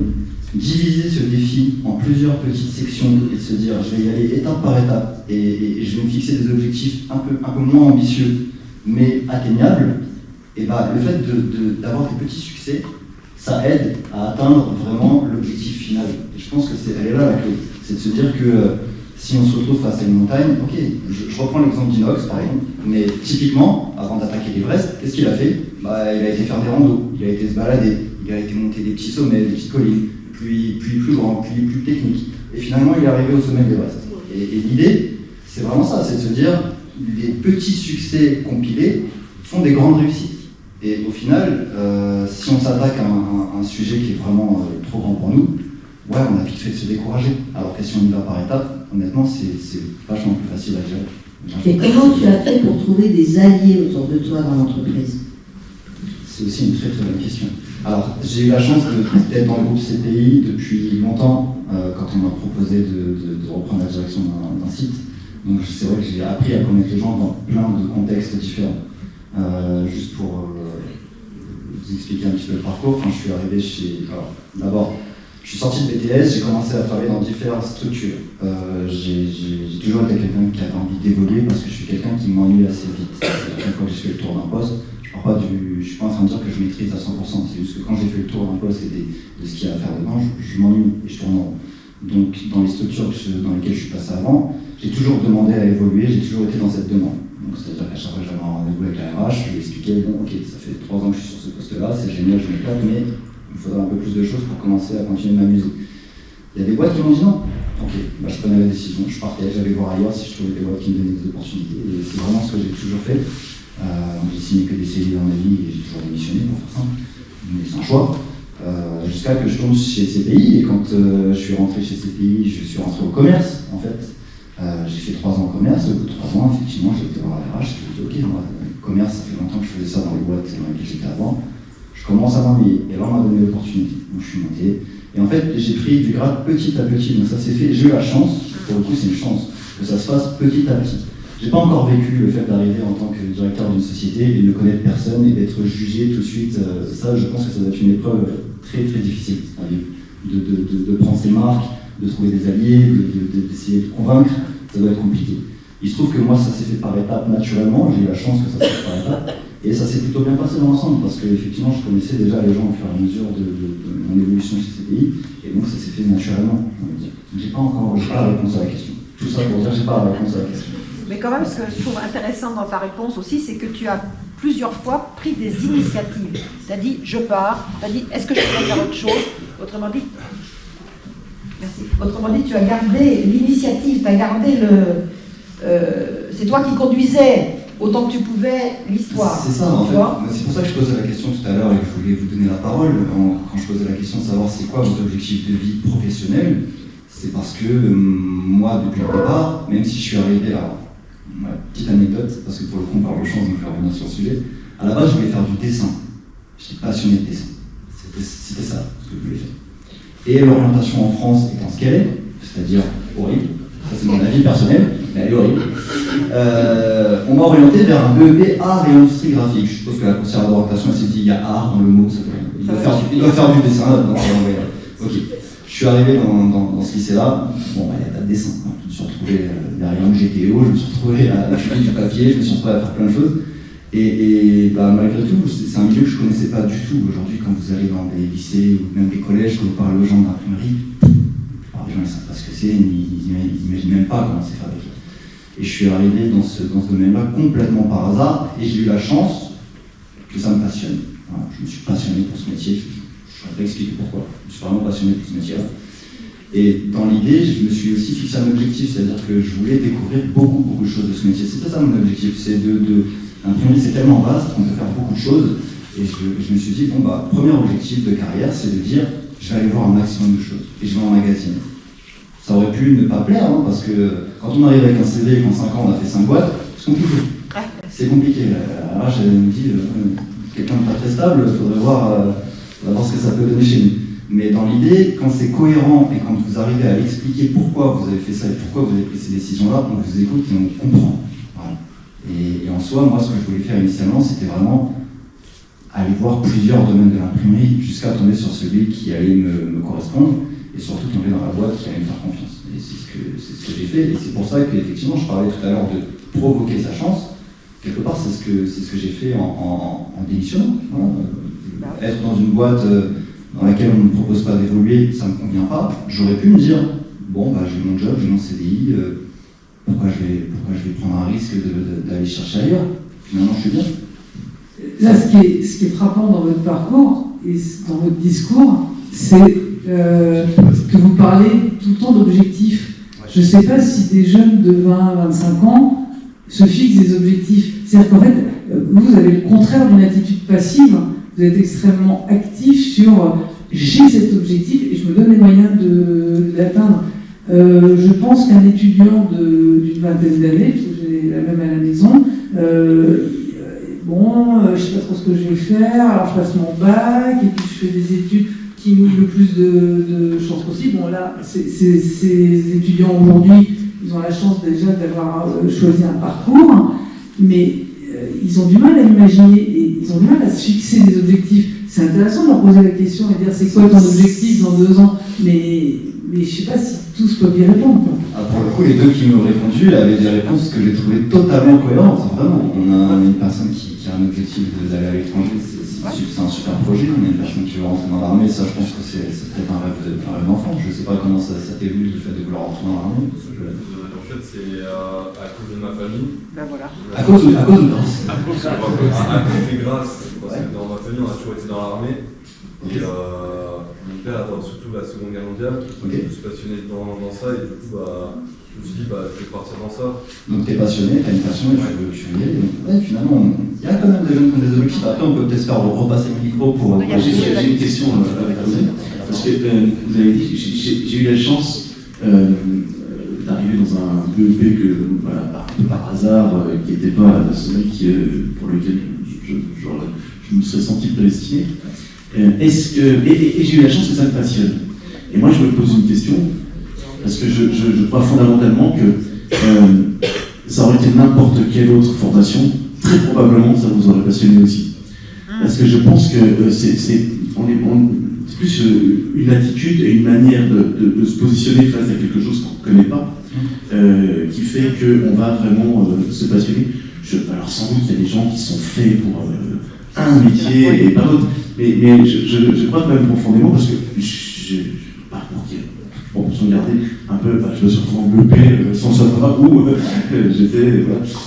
Et ça m'a pas forcément passionné tout de suite. Et puis finalement, oui, un jour, voilà, parce que simplement, je pense que la curiosité, le fait qu'on soit ouvert à des choses qu'on ne connaît pas, mais on se dit qu'il y a sûrement quelque chose à apprendre. Je pense que, en fait, vous auriez fait n'importe quelle formation, vous auriez sans doute été passionné. C'est probable. Honnêtement, je pense que oui, c'est probable. Juste une phrase, parce que justement, en fait, moi je me dis, parce qu'il ne faut pas trop culpabiliser ceux qui n'ont pas d'objectif dans 10 ans, parce qu'on peut très bien ne pas avoir d'objectif dans 10 ans.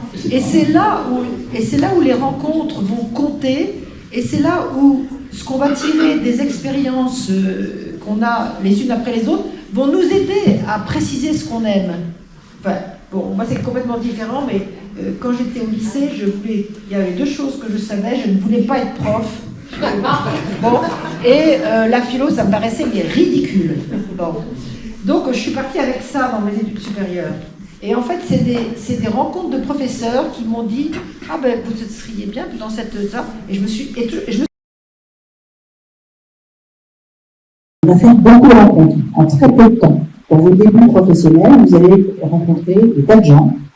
On parlait tout à l'heure de toxicité.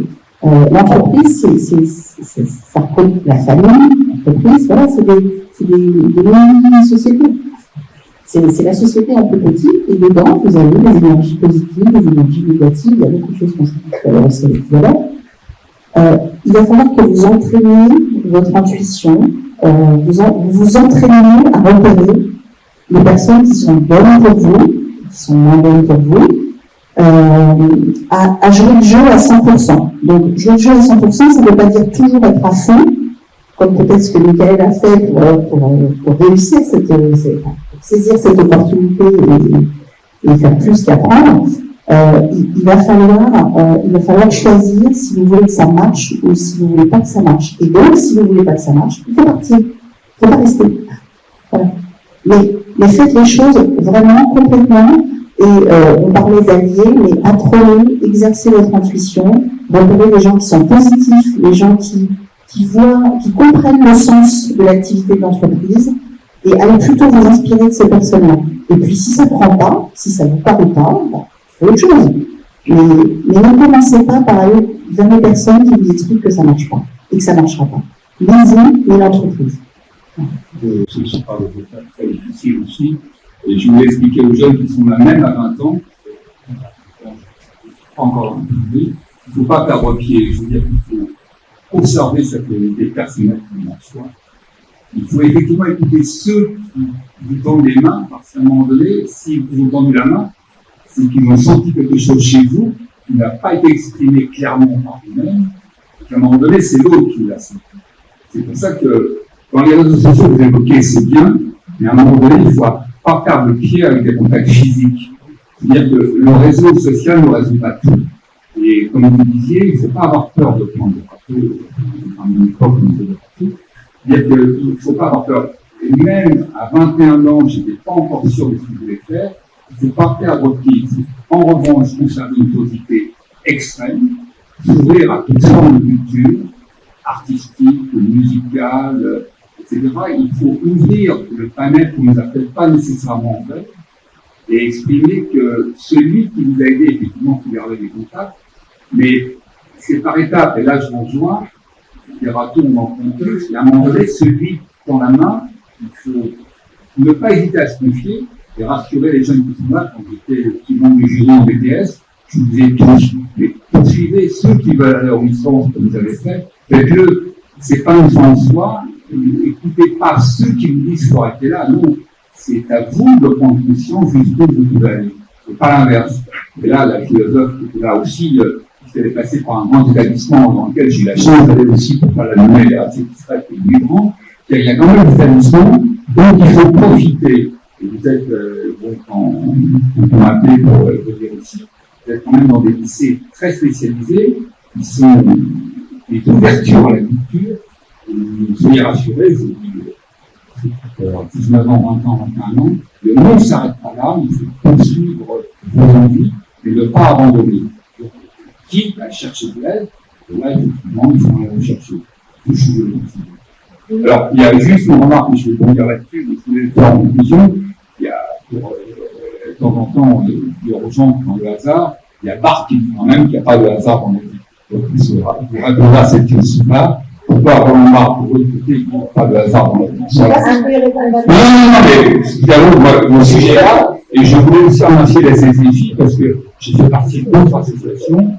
Je dis aux jeunes, par pitié, appartenez à des mouvements, si c'est ces FIODO, parce que c'est quand même des pieds l'étrier devant vous qui restent effectivement confinés. C'est pas trop nos objectifs, etc. Moi, je sais que j'ai fait un bac S parce que je savais pas trop quoi faire et justement, on disait que c'était s'ouvrir plus de portes. Après, je savais que moi, je pouvais faire une formation et ma passion, c'était le dessin, donc je suis partie en licence là. Sauf que, au bout des 3 ans, je me suis rendu compte que c'était vachement compté, professorat, etc. C'était parce que je voulais le plus.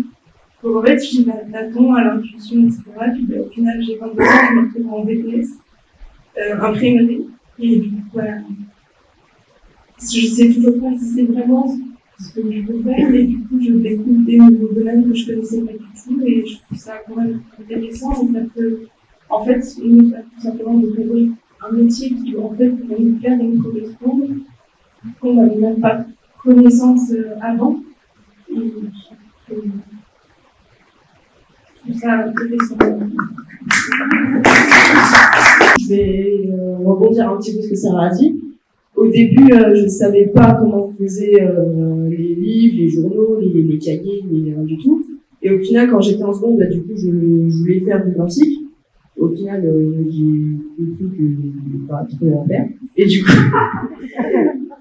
je me suis réorientée vers l'imprimerie, donc dans le même lycée. J'ai fait un stage en seconde dans la presse. Donc c'est tout ce qui est dans le groupe Ricobono, je ne sais pas si vous connaissez. Donc la création de journaux, l'impression de journaux, etc. J'y suis retournée quand j'étais en première. En terminale, j'ai voulu j'ai demandé pour faire une alternance. Au final, j'ai pas accepté. Et du coup, au cours de l'année, j'ai travaillé de nuit pour pouvoir imprimer les journaux. Et j'ai des plein de postes dans mon entreprise et j'ai découvert plein de trucs. Peut-être que dans un an ou deux, j'essaierai à être embauchée là-bas. Et si j'y arriverai pas, j'essaierai d'autres entreprises, peut-être dans le sud, à Paris, je ne sais pas où. Mais en tout cas, j'essaierai.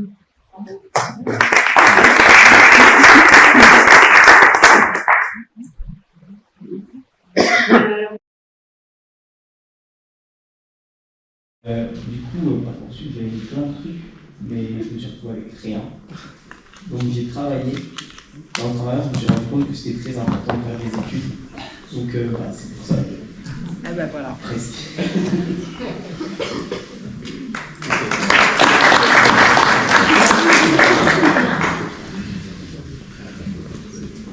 Alors on va terminer, sauf si quelqu'un veut encore. Oui, il y a encore un là. Il y aura un micro. Moi, je voulais juste rajouter une chose par rapport à tout ce qui a été dit, c'est que bien souvent, quand on se rencontre, la personne qui est en face de vous ne connaît pas vos intentions, ne connaît pas vos attraits, ne connaît pas ce que vous avez envie de faire. Et je pense que, et c'est ce que j'ai pratiqué moi dans ma vie, c'est ce que j'appelle planter des graines. C'est-à-dire qu'à partir du moment où vous êtes en face de quelqu'un d'autre, dans un entretien, n'importe où, dans n'importe quelle condition de la vie, vous dites ce que vous avez envie de faire. Dis-moi, j'ai envie de faire ça, j'ai envie de faire de la musique, j'ai envie de participer à ça, j'aimerais bien aller à l'étranger. Et tout ça, en fait, c'est des graines que vous posez à des gens que vous ne connaissez pas forcément, mais qui, eux, vont retenir la chose. Tiens, j'ai rencontré un tel ou une telle, elle a envie de faire ça. Peut-être que si j'ai quelque chose, je vais lui proposer. Et moi, c'est ce qui m'est arrivé. Je me suis retrouvé comme ça, responsable d'un service de recherche et développement à Montréal, parce que j'avais dit, j'aimerais bien aller bosser à l'étranger. Et donc la personne, elle a retenu ça. Un an après, elle m'a dit, on ouvre un service à Montréal, est-ce que ça t'intéresse toujours d'aller bosser à l'étranger? C'est des choses toutes bêtes, mais si vous ne dites pas ce que vous avez envie de faire, moi je ne sais pas ce que vous avez envie de faire. Il faut le dire. À un moment donné, il faut que vous disiez, moi j'ai envie de faire ça, moi j'aimerais bien faire ça, ça m'intéresse. Et dans toutes les... alors là je parle de la vie professionnelle, mais c'est vrai aussi dans la vie personnelle. Les gens qui sont autour de vous, c'est une façon de vous connaître, de vous livrer un petit peu, de vous donner une parce qu'on se voit là, mais vous n'avez qu'une vision physique de moi. Vous ne savez pas ce que je pense, vous ne savez pas de quoi j'ai envie. Et c'est pareil pour vous quand je vous vois, je ne sais pas ce que vous avez envie. Donc je pense qu'il est important que vous ayez à un moment donné l'opportunité de dire, moi j'aimerais bien faire ça. Moi ça m'intéresse. Etc., etc. Et ça rejoint tout ce qu'on a pu dire avant. Saisir sa chance, c'est aussi donner à l'autre la possibilité de vous donner une chance. Parce que si vous dites rien, si vous faites rien, on ne sait pas. Moi, je ne sais pas. C'est à vous de faire l'effort de proposer quelque chose. Mais c'est pas facile de vaincre cette timidité. Et c'est pas facile dans tous les cas. Mais c'est, je pense, quelque chose d'important. On apprend aussi ça. Tout s'apprend. Alors, je crois qu'on est quand même dans un timing un petit peu serré, donc on va s'arrêter là. Remercier beaucoup de vos deux conférenciers.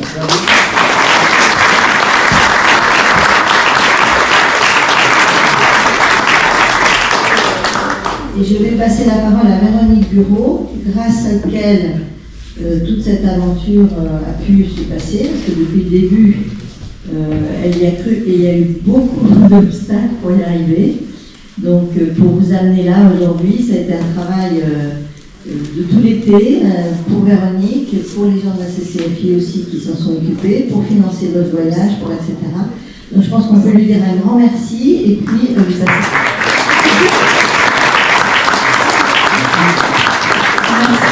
Alors, je peux plus le dire, puisque je relève ce que monsieur a dit, je vais vaincre ma timidité, parce que l'air de rien, les élèves qui me connaissent, j'en ai une grande, mais quand je suis devant des gens, j'ai quand même, j'ai quand même le palpitant qui fait quelques petites vagues intérieures. Donc, on a des projets pour cet après-midi pour les élèves. Moi, malheureusement, je vais être obligée de vous quitter rapidement pour des raisons personnelles. Donc, merci aux deux intervenants, c'était vraiment très très intéressant et j'ai trouvé que votre discours était vraiment adapté et pour nos élèves. J'espère qu'ils en ont retiré des choses importantes et qu'ils vont garder pour leur avenir. Donc, je voulais remercier d'abord la CCFI d'organiser, nous avoir invité, nous avoir permis d'organiser cette journée. Donc, merci particulièrement à Marion Desmartins qui a passé, elle dit que j'ai passé du temps à organiser, mais en réalité, il y a énormément de travail qu'elle a fait et c'est elle qui m'a permis d'avoir des contacts avec des professionnels aussi pour organiser cette journée. Donc, merci à la CCFI, merci à Marion. Merci au groupe Lourmel, puisque c'est... je la remercierai après aussi. Merci donc au groupe Lourmel, puisque c'est grâce à eux qu'on a pu venir jusqu'ici en bus. Merci à Ambition Graphique qui est représenté, mais je ne sais pas, par monsieur Ndiaye. Merci à Ambition Graphique qui a financé notre hébergement.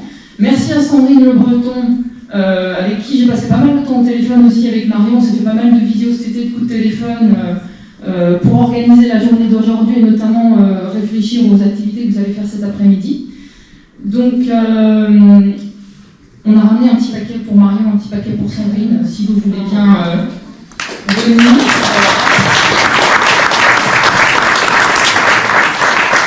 Un petit souvenir de Nancy. Voilà.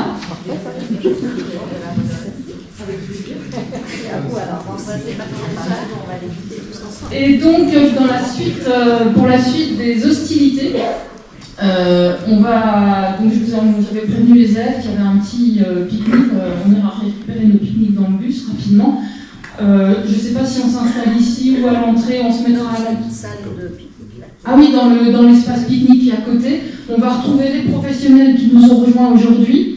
Et ce qu'on va vous proposer au travers des cartes qu'on a imprimées pour avoir des petits supports pour vous aider un petit peu dans le questionnement, on va vous demander de vous mettre par groupe de grosso modo 3 ou 4 élèves, on va voir combien on a de professionnels disponibles, et d'aller interviewer les différents professionnels qui sont là aujourd'hui avec vous et qui ont interagi avec vous.